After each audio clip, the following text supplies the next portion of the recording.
যেহেতু শেখ হাসিনা ঘোষণা করেছেন তিনি যাবেনই ডিসেম্বর মাসে, ফলে দায়িত্বশীল রাষ্ট্র হিসেবে যেমন ভারত সরকারের একটা দায়িত্ব আছে, কিন্তু সেই দায়িত্বটা তারা শেখ হাসিনাকে ছেড়ে দিতে পারেন না। এরকম তারা নিশ্চয়ই কোনো ব্যাক চ্যানেলে বাংলাদেশ সরকারের সঙ্গে, দেখুন যেভাবে তিনি এসেছিলেন সেটা তো একটা আলাপ আলোচনার মাধ্যমে এসেছিলেন না।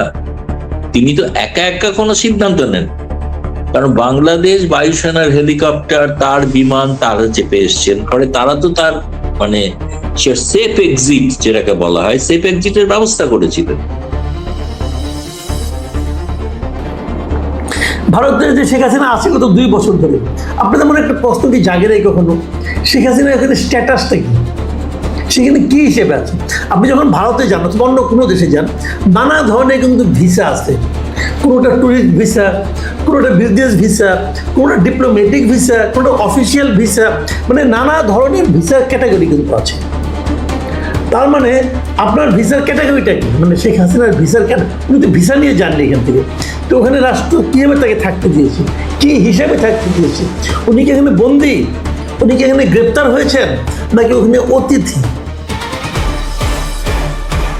বাংলাদেশও পারবে না, ফলে এটা বাংলাদেশকে বোঝানোর হয়তো প্রয়োজন আছে। বাংলাদেশেও যেটা আছে সেটা তার প্রভাব ভারতে পড়তে পারে, যে কারণে হয়তো দুদেশের গোয়েন্দাদের মধ্যে একটা মত বিনিময় হওয়াটা জরুরি। সেই কারণেই হচ্ছে। সম্পর্ক অন্য ক্ষেত্রে ভালো মন্দ ইত্যাদি সেটা পরের বিষয়। ব্রিক্স এর সম্মেলনে যদি তারেক রহমান আসেন, তিনি দ্বিপাক্ষিক সফরে আসছেন না। তৃতীয়ত, এটা তার তো রোটেশনাল প্রেসিডেন্ট, তিনি সামনের বারে তো অন্য কেউ প্রেসিডেন্ট হবে, তাই না? ভারতেরও ব্রিক্সেরও প্রেসিডেন্ট অন্য কেউ হবেন পরবর্তীকালে। তারা যদি পরবর্তী সময়ে দেখেন যে বিমস্টেক, একটা জিনিস ভাবা উচিত। কেন বলছি ভারতের, মানে কারণটা হচ্ছে এই যে বিমস্টেকের তিনি সভাপতি, তিনি কিন্তু আরো বাকি 7টা দেশের সভাপতি, তিনি কিন্তু ভারতেরও সভাপতি। ফলে ভারত, ভুটান, শ্রীলঙ্কা, থাইল্যান্ড তাদের সঙ্গে কোনো পরামর্শ না করে তিনি এককভাবে সিদ্ধান্ত নিতে পারেন কি? বাংলাদেশের গোয়েন্দা সংস্থারা কিন্তু চাইছেন মনে প্রাণে, কারণ তাদের ওপর চাপ অনেক কমে যায় যদি বাংলাদেশ সম্পর্কটা একটা স্বাভাবিক পথে যাত্রা শুরু করে। সেই জন্য তাদের অনেকের আগ্রহ আছে যে প্রধানমন্ত্রী সফর করুক। যেহেতু শেখ হাসিনা ঘোষণা করেছেন তিনি যাবেনই ডিসেম্বর মাসে, ফলে দায়িত্বশীল রাষ্ট্র হিসেবে যেমন ভারত সরকারের একটা দায়িত্ব আছে, কিন্তু সেই দায়িত্বটা তারা শেখ হাসিনাকে ছেড়ে দিতে পারেন না। এরকম তারা নিশ্চয়ই কোনো ব্যাক চ্যানেলে, বাংলাদেশ সরকারের সঙ্গে, দেখুন যেভাবে তিনি এসেছিলেন সেটা তো একটা আলাপ আলোচনার মাধ্যমে এসেছিলেন না। তিনি তো একা একা কোনো সিদ্ধান্ত নেন, কারণ বাংলাদেশ বায়ুসেনার হেলিকপ্টার, তার বিমান তারা চেপে এসছেন, ফলে তারা তো তার সেফ এক্সিট যেটাকে বলা হয়, সেফ এক্সিটের ব্যবস্থা করেছিলেন, তারাই করেছিলেন না। তা আজকের দিনে তাদেরকেই আবার যদি সেই আর কি সেফ গ্রহণ যদি বলেন, সেই গ্রহণ করা, তারপরে তার ওখানে কিভাবে বিচার হলো কি হলো না সেটা তো পরবর্তী বিষয়। কিন্তু তিনি যে ফিরতে চাইছেন, এক্ষেত্রে দেখুন শেখ হাসিনার মতো একজন নেত্রী, যিনি বিশ্বের সব থেকে বেশি সময়ের মহিলা প্রধানমন্ত্রী, তার জীবনের নিরাপত্তা সম্পর্কে কোনো অঘটন ঘটলে সেটা কিন্তু ভারতও তার দায় এড়াতে পারবে না। ভারতের যে শেখ হাসিনা আছে গত 2 বছর ধরে, আপনাদের মনে একটা প্রশ্ন কি জাগে নাই কখনো, শেখ হাসিনা এখানে স্ট্যাটাসটা কি, সেখানে কি হিসেবে আছে? আপনি যখন ভারতে যান অথবা অন্য কোনো দেশে যান, নানা ধরনের কিন্তু ভিসা আছে। কোনোটা ট্যুরিস্ট ভিসা, কোনোটা বিজনেস ভিসা, কোনোটা ডিপ্লোম্যাটিক ভিসা, কোনোটা অফিসিয়াল ভিসা, নানা ধরনের ভিসার ক্যাটাগরি কিন্তু আছে। তার মানে আপনার ভিসার ক্যাটাগরিটা কি? শেখ হাসিনার ভিসার উনি তো ভিসা নিয়ে যাননি এখান থেকে, তো ওখানে রাষ্ট্র কীভাবে তাকে থাকতে দিয়েছে, কি হিসাবে থাকতে দিয়েছে? উনি কি এখানে বন্দী, উনি কি এখানে গ্রেপ্তার হয়েছেন, নাকি ওখানে অতিথি? এই ব্যাখ্যাটা কিন্তু আমরা এখনো কেউ জানি। আমরা গত বছরের না, তার আগের বছর 2024-এর অগাস্টে উনি ওখানে যাওয়ার পর বোধহয় 1 সপ্তাহ না 2 সপ্তাহ পরে ভারত সরকার একটা বলেছিলেন উনি এখানে অতিথি হিসেবে আছেন এবং ওনাকে সর্বোচ্চ নিরাপত্তাও দেওয়া হচ্ছে। তো যদি অতিথি হিসেবে থেকে থাকেন, তাহলে ওনাকে কি গত 2 বছরে একবারও পাবলিকলি দেখা গেছে? একবারও দেখা যায়নি। তো অতিথি কি কোথাও যেতে পারেন? অতিথিকে শপিং মলে যেতে পারেন, অতিথি কি পাবলিক প্লেসে যেতে পারেন না? পারা তো উচিত। তো উনি পারেন না কেন? এই 2 বছরে ওনার কোনো ফটোগ্রাফ কেউ দেখেছেন? ভিডিও বাদ দেন, কোনো স্থির চিত্র কেউ দেখেছেন? কেউ দেখেন নাই। এই দেশেও দেখে নাই, ওই দেশেও দেখছি কিনা আমরা জানি না। কোনো পাবলিক কোথাও আমরা দেখি নাই। আমি বলেছিলাম একবার যদি এটা ভিডিও ইন্টারভিউ হতো তাহলে আমার দেখার খুব ইচ্ছা ছিল যে ওনার চেহারা কেমন হয়েছে 2 বছরের পর। বয়স তো ওনার হয়েছে, 80 বছর বয়স হয়েছে, ওনার কেমন আমার দেখার খুব ইচ্ছা ছিল, কিন্তু সেই ইচ্ছে পূরণ হয়নি। তাহলে ওনার এখানে স্ট্যাটাসটা কী, এটাও কিন্তু জরুরি। আমি মনে করি আমাদের সরকারের উচিত হবে জানতে চাওয়া যে ওনার এখানে স্ট্যাটাসটা কী। দেখুন, হাদির মৃত্যুর পর হাদির যিনি কথিত হত্যাকারী, অভিযুক্ত, হত্যা অভিযুক্ত, তার সেও কিন্তু ভারতে আছে এবং তার স্ট্যাটাস কি, সেখানে গ্রেপ্তার অবস্থায় আছে। অবৈধ অনুপ্রবেশকারী হিসেবে ওকে গ্রেপ্তার করা হয়েছে। তো তার তো একটা স্ট্যাটাস থাকবে। আমাদের শেখ হাসিনার স্ট্যাটাস কি আমরা কেউ জানি না, জানা আমাদের অধিকার নাই। আছে তো, আমি সরকারকে বরং জিজ্ঞাসা করবো ওনার স্ট্যাটাসটাকে আপনারা জানুন, জেনে আমাদেরকে জানান, আমরাও একটু বুঝতে চাই। তাহলে যদি উনি গ্রেপ্তার হয়ে থাকেন তাহলে তো ওনার ভিডিও বা অডিও কোনো বক্তব্য যাওয়ার অধিকার ওনার নাই। যেহেতু উনি অডিও বক্তব্য দিচ্ছেন সেহেতু আমার ধারণা উনি এখানে গ্রেপ্তার অবস্থা নাই, বরঞ্চ উনি অতিথি হিসেবে আছেন। যে অতিথি হিসেবে যদি উনি থাকেন, এটা যদি স্ট্যাটাস হয়, তাহলে ভারত তাকে কীভাবে বলবে যে আপনি কথা বলেন না? কাজেই ভারতের মিস্টার জয়সওয়াল যে কথাটা বলেছেন আমি কিন্তু এটাকে খুবই সমর্থন করি এবং উনি খুবই কূটনৈতিক ভাষায় বলেছেন যে আমরা ওনার বক্তব্যটাকে আমরা সমর্থন করি না। এবং আমার যেটা এখান থেকে আমি আরেকটা ইঙ্গিত পেতে চাই, সেটা হলো এই যে বাংলাদেশের খুব কড়া ক্ষোভ প্রকাশ করার মাধ্যমে যে বিবৃতিটা দিয়েছে, প্রেস লিস্টটা দিয়েছে, সেটা তার পরিপ্রেক্ষিতে জয়সওয়ালের এই বক্তব্য, এই সব মিলিয়ে আমি কিন্তু প্রথমে কিন্তু প্রেস লিস্ট দেখে আমার একটু আশঙ্কা তৈরি হয়েছিল, তাহলে কি ভারতের সঙ্গে আমাদের সম্পর্কর অবনতি হবে কিনা। কিন্তু এখন আমার কাছে মনে হচ্ছে না, অবনতি হবে না। গত কদিন ধরে যে একটা সম্পর্কে উন্নতির একটা সম্ভাবনা তৈরি হচ্ছিল, সবাই বারবার বলছিল। এর মধ্যে দেখলাম আমাদের জ্বালানি মন্ত্রী ভারত থেকে পাইপলাইনের মাধ্যমে ডিজেল আনার কথা বলছেন। এই সবগুলি মিলিয়ে যে দুই দেশের প্রতিবেশী দুই দেশের মধ্যে সম্পর্কের উন্নতির একটা সম্ভাবনা তৈরি হয়েছিল, আমার মনে হয় সেই সম্ভাবনার ক্ষেত্রে কোনো রকম ভাটা পড়বে না। এটা আমি মনে করি ইতিবাচক, আমাদের দুই দেশের জন্য ইতিবাচক। কারণ আমি নিজেও মনে করি যে এগুলো নিয়ে এত বাড়াবাড়ি করার দরকার নেই। কে কী বললো না বললো কিচ্ছু আসে যায় না। আর সম্পর্কের ক্ষেত্রে আমরা সবসময় বলি যে ব্যক্তিতে ব্যক্তিদের সম্পর্ক আর রাষ্ট্রের সম্পর্কে কিন্তু বিরাট তফাৎ। দুইটা রাষ্ট্র পাশাপাশি থাকলে নানা ধরনের সম্পর্ক তৈরি হওয়া প্রয়োজন। শত্রু রাষ্ট্রের মধ্যেও কিন্তু বাণিজ্যিক লেনদেন হয়। কাজে আমি মনে করি সেই সমস্ত সম্পর্ক আরও বাড়ুক, ভালো হোক, এটাই হলো আমাদের প্রত্যাশা। কারণ তাতে আমাদের উভয় দেশেরই সুবিধা। আর হেড স্পিচ, এটা কি শেখ হাসিনা কি আমাদের এখান থেকে কেউ, কোনো ধরনের হেড স্পিচই আমি মনে করি প্রত্যাশিত নয়। না, এগুলো স্বাভাবিক অনুমান, কারণ যেহেতু শেখ হাসিনা ঘোষণা করেছেন তিনি যাবেনই ডিসেম্বর মাসে, ফলে দায়িত্বশীল রাষ্ট্র হিসেবে যেমন ভারত সরকারের একটা দায়িত্ব আছে, কিন্তু সেই দায়িত্বটা তারা শেখ হাসিনাকে ছেড়ে দিতে পারেন না। এরকম তারা নিশ্চয়ই কোনো ব্যাক চ্যানেলে মানে বাংলাদেশ সরকারের সঙ্গে, দেখুন যেভাবে তিনি এসেছিলেন সেটা তো একটা আলাপ আলোচনার মাধ্যমে এসেছিলেন না, তিনি তো একা একা কোনো সিদ্ধান্ত নেন। কারণ বাংলাদেশ বায়ুসেনার হেলিকপ্টার, তার বিমান, তারা চেপে এসছেন, ফলে তারা তো তার মানে সেফ এক্সিট যেটাকে বলা হয়, সেফ এক্সিটের ব্যবস্থা করেছিলেন, তারাই করেছিলেন না।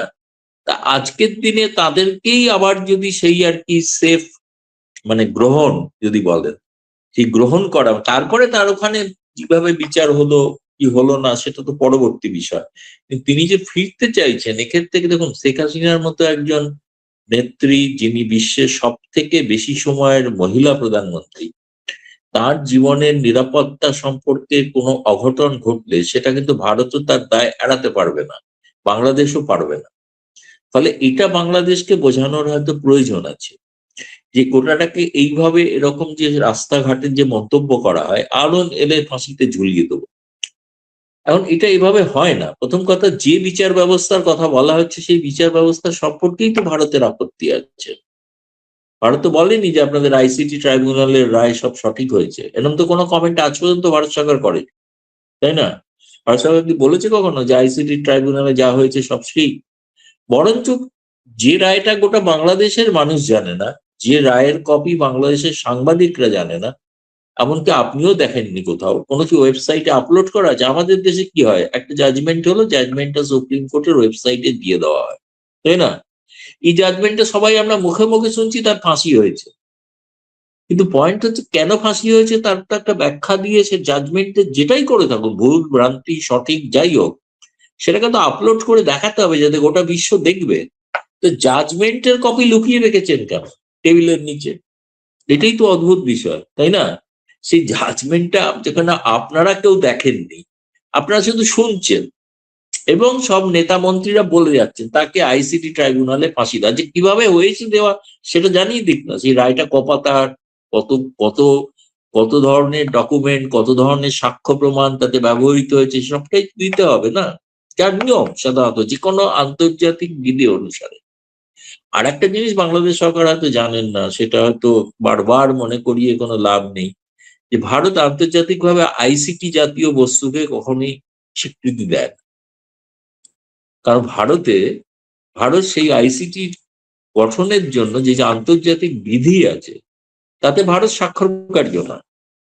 ফলে আইসিটি নিয়ে আপনি যা খুশি করতে পারেন, আপনি যদি আদালতে বিচার করতেন, উচ্চ আদালত যদি রায় দিত, তাহলে সেক্ষেত্রে সেটা গ্রহণযোগ্যতা আছে। কিন্তু আইসিটি নামক বস্তুটাই তো ভারতের কাছে আপনি প্রশ্ন করলে জবাব পাবেন ওটা খায় না, মাথায় দেয়। কি জিনিসটা কি? আর আমরা তো জানি না ওটা কি, আমরা তো স্বাক্ষরও করি। ফলে এই সমস্ত বিষয় কিছুটা আসলে এইসব বলে না, বাংলাদেশে আমি যেটা বুঝতে পারছি, বাংলাদেশে মানে একটা ডোমেস্টিক কম্পালশন আছে। তারা যে মনে করেন যে কনস্টিটিউয়েন্সি তাদের হয়ে কথা বলেন, যাতে পাছে কোনো কারণে জামায়াত বা এনসিপি যাতে বাড়তি সুযোগ না পায়, তাদের চাপে আছেন বাংলাদেশ সরকার। সরকার যে বেশ চাপে আছে এটা তো আমরা সকলে মানে সূর্যের আলোর মতো দেখতে পাই। ফলে তারা চাইছেন ওই কনস্টিটিউয়েন্সিটাকে কনস্ট্যান্ট কাটে, কিন্তু সেই শুধু শেখ হাসিনা ভিত্তিক একটা তো পররাষ্ট্রনীতি হতে পারে না। আপনার যদি এবার আমি আসি, ধরুন এটা বারবার আগেও বলেছি আবারও বলেছি, আজকে কিন্তু পররাষ্ট্রমন্ত্রী চমৎকার ব্যাখ্যা করেছেন, সেটা ভুল ব্যাখ্যা কিন্তু করছে কিছু কিছু সাংবাদিক। উনি বলেছেন প্রধানমন্ত্রীকে আমন্ত্রণ জানানো হয়নি, বিমস্টেকের সভাপতিকে আমন্ত্রণ জানানো হয়েছে। খলিলুর রহমান কিন্তু ক্ল্যারিফাই করে দিয়েছেন, তাকে প্রধানমন্ত্রী নরেন্দ্র মোদী যে আমন্ত্রণ জানিয়েছেন সেটা পেন্ডিং আছে, সেটা আছে, সেটার ব্যাপারে সিদ্ধান্ত হয়নি ঠিকই। তিনি ব্রিক্সের সম্মেলনে আউটরিচে যাওয়ার জন্য ব্রিক্সের সভাপতি আমন্ত্রণ জানিয়েছে বিমস্টেকের সভাপতিকে। সেটা তো স্বাভাবিক প্রক্রিয়া না, যেভাবে ভারত অন্যান্য দেশকেও আমন্ত্রণ জানাচ্ছে। তাদের তো এরকম নয় তারা ব্রিক্সের সদস্য বলে আমন্ত্রণ জানাচ্ছে ভারত, মানে ভারতের প্রধানমন্ত্রী তিনি যেহেতু এখন প্রধানমন্ত্রী নরেন্দ্র মোদী। ফলে ব্যাপারটাকে ওরা না কিছুটা গুলিয়ে ফেলছেন আর কি, অযথা বিভ্রান্তি। আর অনেকেই আজকাল কূটনীতির ব্যাপারে মাস্টার হয়ে গেছেন বাংলাদেশে দেখছি। কোথাও দুটো দেশের মধ্যে একটা অভিন্ন কোনো সমস্যা দেখা দিয়েছে, যে সমস্যাটার ব্যাপারে বাংলাদেশেও যেটা আছে সেটা তার প্রভাব ভারতে পড়তে পারে, যে কারণে হয়তো দুদেশের গোয়েন্দাদের মধ্যে একটা মত বিনিময় হওয়াটা জরুরি। সেই কারণেই হচ্ছে, সম্পর্ক অন্য ক্ষেত্রে ভালো মন্দ ইত্যাদি সেটা পরের বিষয়। ব্রিক্সের সম্মেলনে যদি তারেক রহমান আসেন, তিনি দ্বিপাক্ষিক সফরে আসছেন না। তৃতীয়ত এটা তার তো রোটেশনাল প্রেসিডেন্ট, তিনি সামনের বারে তো অন্য কেউ প্রেসিডেন্ট হবে, তাই না? ভারতেরও ব্রিক্সেরও প্রেসিডেন্ট অন্য কেউ হবেন পরবর্তীকালে। তারা যদি পরবর্তী সময় দেখেন যে বিমস্টেক, একটা জিনিস ভাবা উচিত, কেন বলছি ভারতের, মানে কারণটা হচ্ছে এই যে বিমস্টেকের তিনি সভাপতি, তিনি কিন্তু আরো বাকি 7টা দেশের সভাপতি, তিনি কিন্তু ভারতেরও সভাপতি। ফলে ভারত, ভুটান, শ্রীলঙ্কা, থাইল্যান্ড তাদের সঙ্গে কোনো পরামর্শ না করে তিনি এককভাবে সিদ্ধান্ত নিতে পারেন কি? এটা একটা প্রশ্ন। বিমস্টেক একটা কালেকটিভ মাল্টিল্যাটারাল মঞ্চ, এটা একা বাংলাদেশ সিদ্ধান্ত নিতে পারে না। কারণ বিমস্টেকের হেডকোয়ার্টার ঢাকায়।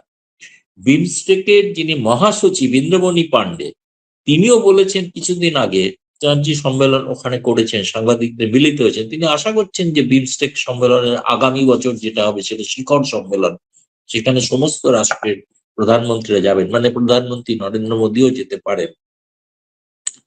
তো সেই কারণে সেই বিমস্টেক আজকে যদি এই আউটরিচ ব্রিক্স এ না আসেন, সেখানে তো ভবিষ্যতে বাংলাদেশের ব্রিক্স এর সদস্যপদ পাওয়া বা ব্রিক্স কে অবজ্ঞা করা, মানে ব্রিক্স কে উপেক্ষা করা, অবজ্ঞা করা, এটা তো ভারত বলে তিনি করছেন না, তিনি ব্রিক্স কে অপমান করছেন।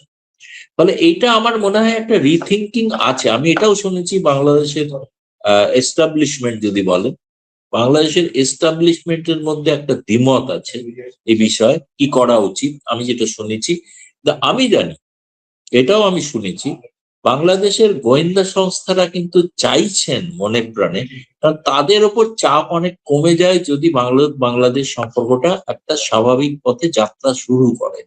সেই জন্য তাদের অনেকের আগ্রহ আছে যে প্রধানমন্ত্রী সফর করুন। আমি সামান্য দু একজনকে চিনি, মানে ডিজিএফআই বা তাদের সঙ্গে যুক্ত সামরিক বাহিনীর, তাদের অনেকেই কেউ কেউ মত প্রকাশ করেছে যেটা হলে খুব ভালো হতো, হলে খুব ভালো হয়, কিন্তু হতে পারছে না, একটা রাজনৈতিক কারণ আছে এবং এটা খুব দুর্ভাগ্যজনক হবে। আমি বলবো যেটা বাংলাদেশের জন্য, যারা বুঝছেন না বাংলাদেশে, তারা অনেকেই পুরো ব্রিক্স বানানো বলতে পারবেন না, বিমস্টেক বানানো করতে পারবেন না। বিমস্টেক কি পুরো কথাটা তাও অনেকে কতজন জানেন আমার সন্দেহ আছে।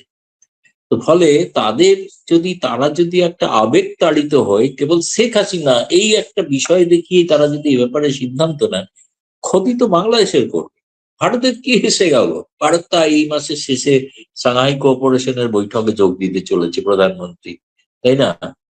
তো এক্ষেত্রে তো, আর আজকাল তো মার্কিন যুক্তরাষ্ট্র খুব একটা জাতিসংঘ নিয়ে খুব একটা মাথা ব্যথা নেই, ফলে জাতিসংঘে গিয়ে আপনি কি করলেন না করলেন তাতে আমেরিকার আজকাল আর কোনো উচ্চবাদ, আমেরিকা তো প্র্যাকটিক্যালি চাইছিল যে জাতিসংঘ থেকে উইথড্রই করে না, এবং ফলে জাতিসংঘের গুরুত্বটা বাংলাদেশের কাছে গুরুত্বপূর্ণ হতে হতে পারে। হয়তো একটা মঞ্চে তারেক রহমান প্রথম ভাষণ দেবেন, নিঃসন্দেহে সেটা একটা ঐতিহাসিক ঘটনা হবে, নিঃসন্দেহে সেটা তো মানতেই হবে।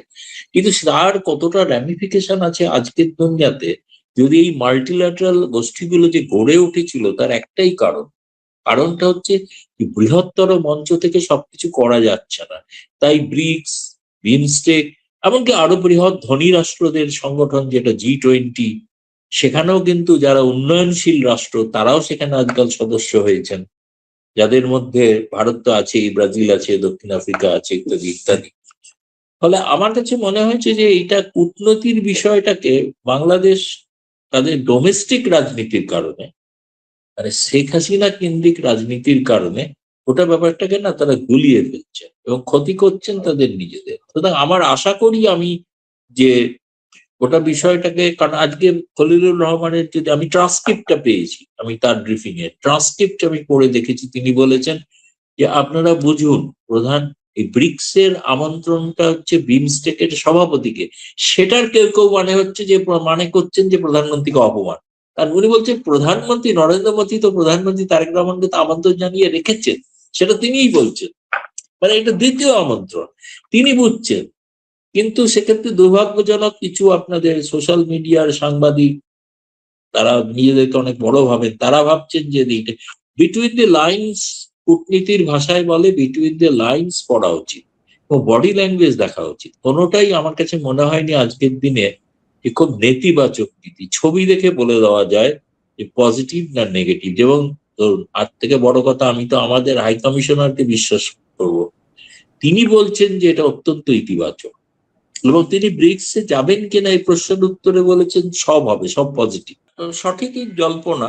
তার কারণ হচ্ছে দীনেশ ত্রিবেদী, তিনি রাষ্ট্রদূত হিসেবে দায়িত্ব নেওয়ার পর এই প্রথম প্রধানমন্ত্রী তারেক রহমানের সঙ্গে সাক্ষাৎ করলেন, এবং সেখানে যদিও আমাদের ডেপুটি হাই কমিশনার এবং মিশনের অন্য ব্যক্তিরাও ছিলেন, কিন্তু যেটা সবসময় কূটনীতিতে যেটা বলা হয় যে বডি ল্যাঙ্গুয়েজে খুব আন্তরিকতা এবং উষ্ণতা, ইনফ্যাক্ট উভয় পক্ষ থেকেই ছিল আর কি। এবং দীনেশ ত্রিবেদী একটা চমৎকার শাল উপহার নিয়েও গিয়েছিলেন। ঠিক আমি দূর থেকে দেখে শাল মনে হচ্ছে, কিন্তু বেশ একটা উচ্চ মানের কোনো একটা জিনিস। দীনেশ ত্রিবেদী নিজে খুব শৌখিন মানুষ, ফলে তিনি নিশ্চিতভাবে তার এ ব্যাপারে অনেক কিছু জানা আছে, জ্ঞান আছে। তিনি জানেন কোনটা ব্যতিক্রমী বা বিরল কোনো বস্তু, যেটা তারেক রহমানকে দিলে তারেক রহমান খুশি হবে। সুতরাং খুশি করার একটা তাগিদ তো ছিলই, এ বিষয়ে কোনো সন্দেহ নেই। তার আগে দুদিনে যে জটিলতা, যে ধরনের মানে উষ্ণতার পরিবর্তে যে ধরনের শীতলতা এবং যে ধরনের একে অপরের বিরুদ্ধে কথা বলার মতো যে ধরনের একেবারে ভারত থেকে তো বলা হয়নি, বাংলাদেশ থেকেই বলা হয়েছিল, সেটা দেখে যেন মনে হয় একটু বরফ গলেছে। কিন্তু আমি যেটা শুনেছি সেটা হচ্ছে দীনেশ ত্রিবেদী কিন্তু পরে তারেক রহমানের সঙ্গে একান্তে কথা বলেছে। সেখানে কিন্তু ভারতের দূতাবাসের কেউ ছিলেন না, তবে পররাষ্ট্রমন্ত্রী খলিলুর রহমান ছিলেন এবং পররাষ্ট্র উপদেষ্টা হুমায়ুন কবিরও ছিলেন তারেক রহমানের সঙ্গে। এবং সেই একান্ত বৈঠকের বিষয়টাই হচ্ছে আসল বৈঠক। কিন্তু এই বৈঠকটার পরে আমরা দেখলাম ইউনূস ত্রিবেদী বেরিয়ে এসে যে বয়ান বাংলাদেশের সাংবাদিকদের কাছে দিলেন, তিনি বললেন অত্যন্ত ভালো ইতিবাচক আলাপ আলোচনা হয়েছে। আমার মনেই হয়নি যে আমি প্রথম তার সঙ্গে দেখা করছি, দেখে মনে হচ্ছে অনেক বহুকালের পুরানো পরিচিত, এরকম একটা তিনি কথা মন্তব্য করছিলেন। এবং সর্বশেষ এখানে তো অন্য প্রসঙ্গ নিয়ে সাংবাদিকরা প্রশ্ন করেননি, শুধু একটাই প্রশ্ন করেছিলেন যে ব্রিক্স সম্মেলনে কি শেষ পর্যন্ত তারেক রহমান যাচ্ছেন। উনি কিন্তু যেতে যেতে উনি আসলে বিমানবন্দরের দিকে যাচ্ছিলেন। যেতে যেতে উনি বলছিলেন যে সবটাই খুব পজিটিভ হতে চলেছে। মানে ওই ব্রিক্সে যাওয়ার, সম্মেলনে যাওয়ার প্রশ্নের জবাবে তিনি বলেছেন এটা পজিটিভ, পজিটিভ কিছু ঘটতে চলেছে। এবং সেখান থেকে তিনি সরাসরি বিমানবন্দরে আসেন এবং এবারই তিনি কিন্তু, গতবার নয়, এবারই তিনি কিন্তু দিল্লি এসে পৌঁছেছেন। এবং দিল্লিতে এখনো আমি তার যোগাযোগ করে উঠতে পারিনি, বা কার কার সঙ্গে কথা বলছেন সেটাও আমি ঠিক জানি না। অবশ্যই তিনি প্রধানমন্ত্রীর সঙ্গে, নরেন্দ্র মোদীর সঙ্গে কথা বলতেই পারেন, পররাষ্ট্র মন্ত্রণালয়ে কথা বলবেনই, স্বাভাবিক বিষয়। আর দ্বিতীয় প্রশ্নটা যেটা ছিল, সেটা হচ্ছে পরাগ জৈন, তিনিও কিন্তু, আমার মনে পড়ছে না যে র প্রধান সম্প্রতি বাংলাদেশ সফর করেছেন এরকম, অন্তত জানি না। গত 2 বছরে তো নয়, আমি তার আগেও কিন্তু খুব একটা দেখিনি। এবং র প্রধান একা নয়, র প্রধানের সঙ্গে আরো 3জন গেছেন। এই 3জনের মধ্যে একজন অন্তত আছেন যিনি এসপিজি গ্রুপের দায়িত্বে, special protection group. Special protection group বলতে বোঝায় যারা শুধু প্রধানমন্ত্রীর নিরাপত্তা দেখে, আর কারুর না। ফলে কোনো একটা বিষয়ে, প্রধানমন্ত্রীর নিরাপত্তা সংক্রান্ত বিষয়ে কোনো একটা আলোচনা, এবং এটা যেহেতু স্পর্শকাতর বিষয় এবং রয়ের মতো গোয়েন্দা সংস্থা আলোচনা করছে, তারা তো প্রেস কনফারেন্স করেন না। পরবর্তী ঘটনাবলী থেকে বোঝা যায়, আমাদের সন্দেহ যে বাংলাদেশ সম্পর্কে কোনো একটা ভারতীয় গোয়েন্দাদের কাছে কিছু বিস্ফোরক তথ্য হয়তো এসে পৌঁছেছে। সেই জন্য তারা সদল বলে গিয়ে সেটা প্রধানমন্ত্রীকে হয়তো জানাতে চেয়েছেন, এবং প্রধানমন্ত্রী আচার আচরণ বা তারপরে কথাবার্তায়, অথবা তিনি যদি ভারতে আসতে পারেন তার সর্বোচ্চ তার নিরাপত্তার ব্যবস্থা দেওয়ার হয়তো গ্যারান্টিও দিয়েছেন তারা। কারণ তারাই একমাত্র গ্যারান্টি দিতে পারে। ফলে এক্ষেত্রে বোঝা যাচ্ছে যে ভারত সরকার অত্যন্ত উদ্গ্রীব যে প্রধানমন্ত্রী তারেক রহমান সফর করুন ভারতে, অন্তত ব্রিক্স সম্মেলন উপলক্ষে।